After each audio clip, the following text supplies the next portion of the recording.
मैंने मुसलमानों को भीख मांगते देखा है, हिंदुओं को भीख मांगते देखा है, मगर सरदार को कभी मैंने भीख मांगते नहीं देखा। यहाँ पे वो ताकत आ गई है जो इंसानियत पे कायम नहीं है।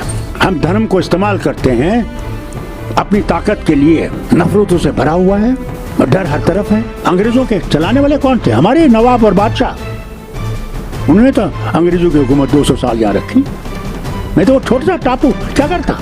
जिन्ना साहब तो ये समझते थे कि कश्मीर उनकी जेब में है क्योंकि हम मुसलमान हैं, मगर वो ये नहीं जानते थे कि कश्मीरियों की अपनी पहचान है, वो नहीं किसी के गुलाम नहीं है। और कोहाला पुल पे हमारे नेता खड़े थे, कुरान उनके हाथ में था और कहा ये सारी हिंदू लड़कियां और सिख लड़कियां जो हमें पेश करो। वो तो दरिंदे थे, उनको क्या था इससे? उसकी गर्दन वहीं काट दी और उसको दरिया झील में फेंक दिया। आप सबसे कहना चाहता हूँ, मैंने इस आदमी को देखा पहली दफ़ा, काले कपड़े और सारे जवान बैठे हुए आगे, जो हथियार मेरी फौज के पास नहीं थे वो इनके पास थे, और वीडियो चल रहा था। तो मुझे एक तरफ ले गए ठेठ पंजाबी में। इतने कमज़ोर हैं भारतीय कि उनकी आवाज़ ही नहीं निकलती।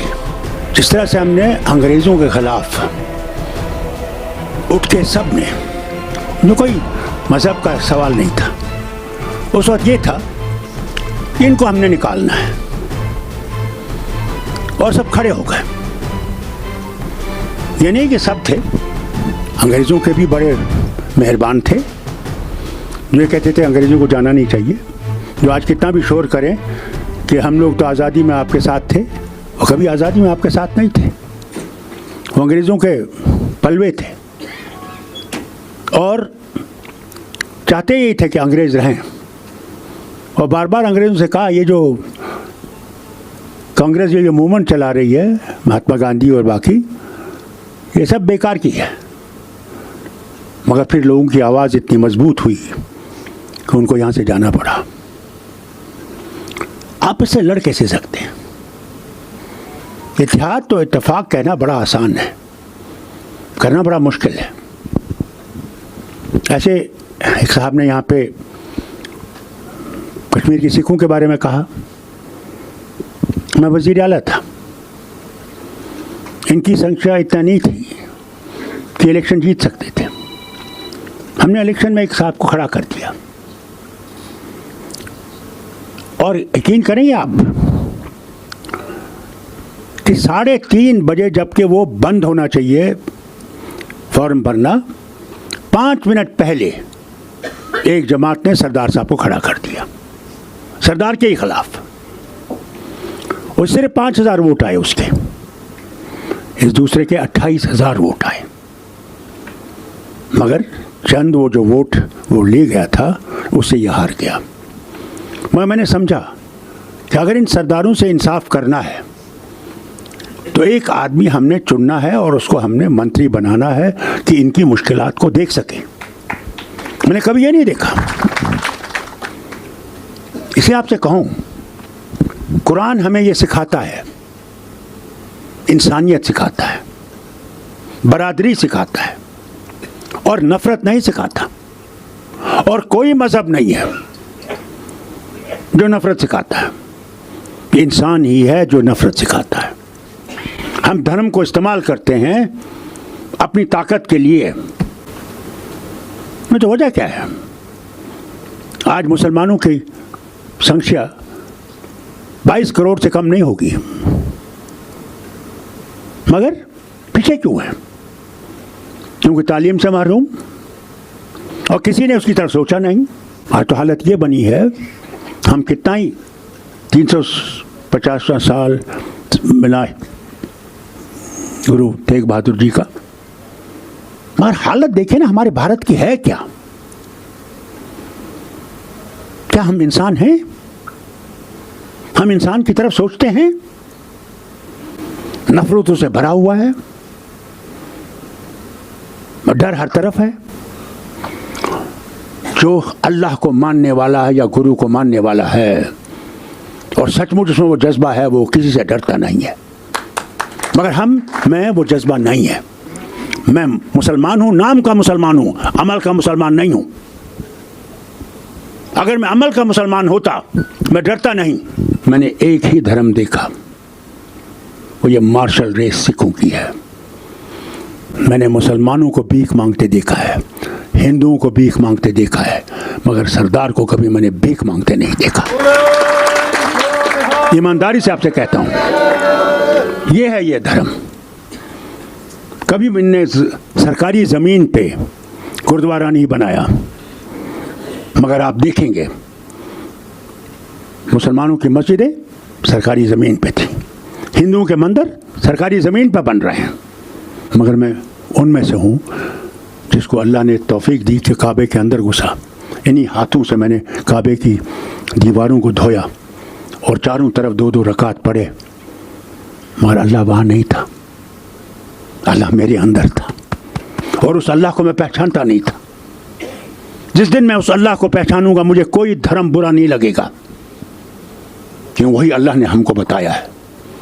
उस अल्लाह को पहले पहचानने की कोशिश कीजिए, उसको अपने अंदर समेटने की कोशिश कीजिए। हम इस मुल्क को ये बहुत तूफानों से गुजरा है, बादशाहों के तूफानों से गुजरा है। अंग्रेज़ों के चलाने वाले कौन थे? हमारे नवाब और बादशाह। उन्होंने तो अंग्रेज़ों की हुकूमत 200 साल यहाँ रखी। मैं तो वो छोटा सा टापू क्या करता। मगर हम में आज भी मुखबिर हैं, आज भी हम में बैठे हुए उनके एजेंट बैठे हैं जो हर अल्फाज आपका उन तक पहुंचाएंगे। फिर अल्लाह जाने क्या क्या गज़ब आप पे नहीं आएगा, मगर वही आदमी बचेगा जिसको उसके ऊपर भरोसा होगा कि तुम मेरा कुछ नहीं कर सकते। मौत और हयात उसके पास है। तुम मुझे जेल में भर सकते हो, तुम मुझे कुछ भी कर सकते हो, मगर मेरी जान ले नहीं सकते जब तक अल्लाह की मर्जी नहीं होगी, उसका वक्त नहीं होगा। इसे आपसे कहूँगा, जब हम यहाँ बैठे हुए हैं और हम यूनिटी की बात करते हैं तो याद रखिएगा, सिर्फ सिख और मुसलमानों की यूनिटी इसको नहीं बचाएगी जब तक हम ये नहीं सोचें कि दूसरे लोग भी हैं जो हमसे बेहतर हैं और चाहते हैं कि हम लोग इकट्ठे होकर ऐसे राज को ख़त्म करें जो हम में त्राड़ें डाल रहा है। ठीक है, हिंदुस्तान पाकिस्तान बन गया, हमने नहीं बनाया, हम नहीं थे इसके साथ। वो छोटा बच्चा था और सुना एक दिन कि पाकिस्तान बन गया। कितना कत्लेआम हुआ, मुसलमान गए, सिख मारे गए, क्या क्या नहीं मारे गए, इंसानियत मारी गई। मगर जम्मू कश्मीर ही एक जगह थी जहाँ पे किसी का बाल भी का नहीं हुआ, क्योंकि उस जमात में शेर कश्मीर जैसे लोग थे जिन्हें कहा नहीं, ये इंसानियत नहीं है। वो भी लीडर थे जो हम आज बर्दाश्त कर रहे हैं। हमसे वादे किए गए, इलेक्शन के बाद आपको स्टेटहुड वापस दिया जाएगा। कहाँ है वो वादा? हमारे यहाँ 4 राज्यसभा की सीटें हैं, 10 महीने हो गए, क्या हमें हक नहीं है? हमारे लोगों को हक नहीं है कि वहाँ पे अपनी बात रख सकें? नहीं, क्योंकि साम्राज्य बैठा हुआ है, वो चाहेगा वही होगा, जिस वक्त होगा वही करेगा। मगर इंशाअल्लाह मैं जानता हूँ उसकी ताकत है जो ऊपर है, और हम उस ताकत का इंतज़ार कर रहे हैं।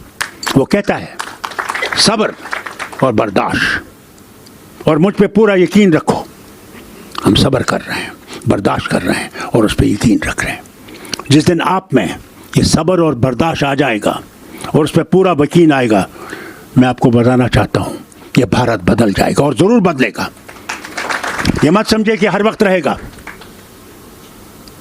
हिटलर भी अपने आप को कहता था मैं क्या हूँ।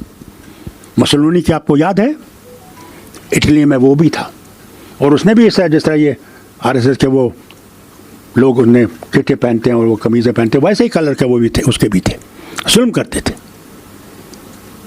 मगर जब मुसोलिनी का अंत आया,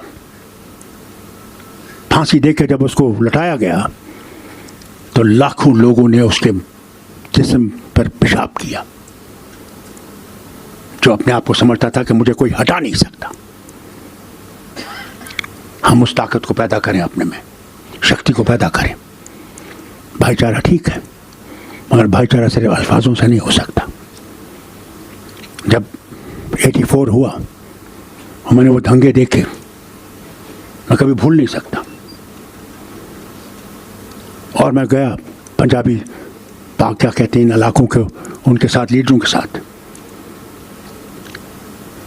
तब मुझे एक सरदार ने कहा, बहुत बड़े सरदार ने कहा, आज मुझे पता लगा ये मुसलमान इकट्ठे क्यों इन इलाकों में रहते हैं। आज मुझे पहचान आई कि बचाव इसमें है। अल्लाह करे, मैं हर रोज़ अल्लाह से मांगता हूँ, या अल्लाह मुझे ज़िंदगी दे कि मैं वो दिन देख सकूँ, इससे पहले न ले जाना, कि मैं फिर से इस भारत को देखूँ जहाँ किसी को किसी का डर नहीं रहे, कि मेरी बहन, मेरा भाई, मेरे बच्चे आज़ादी से चल सकें और कोई इनसे ना पूछे तुम कौन हो, कहाँ से हो, बल्कि ये कहे आप भारतीय हैं ना। हाँ, अल्लाह करे वो दिन आए। बहुत बहुत शुक्रिया आपका।